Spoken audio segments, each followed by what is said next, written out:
Asahan ng maraming ulan at bagyo ngayong unang 3 buwan ng 2025 ayon sa Pag-asa, bunsod yan ng La Nina.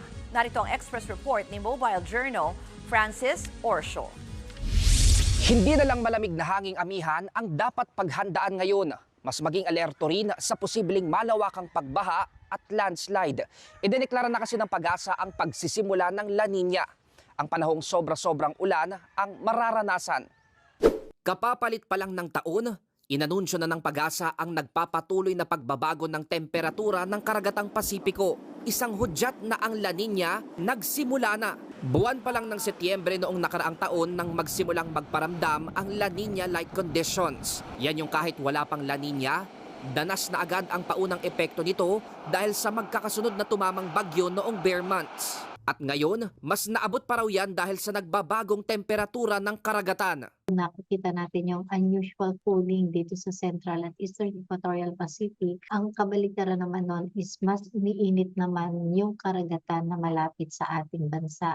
So that is why napaka-favorable ng mga tropical cyclone or cloud clusters formation. Saksi ang mga apektadong residente mula sa mga lalawigan sa Silangang Luzon at Visayas dahil sa epekto ng pagbaha at pinsala ng mga bagyo noong 2024. At ngayong Enero hanggang Marso, hindi raw malabong mangyayari ulit yan. Mas mataas na kasi ang tsansa ng above normal rainfall. Hindi man dahil sa epekto ng bagyo, kundi pati na sa iba pang weather systems na magbubuhos ng sobra-sobrang dami ng ulan. Kapag merong La Nina is mas mataas ang posibilidad na marami tayong ulan.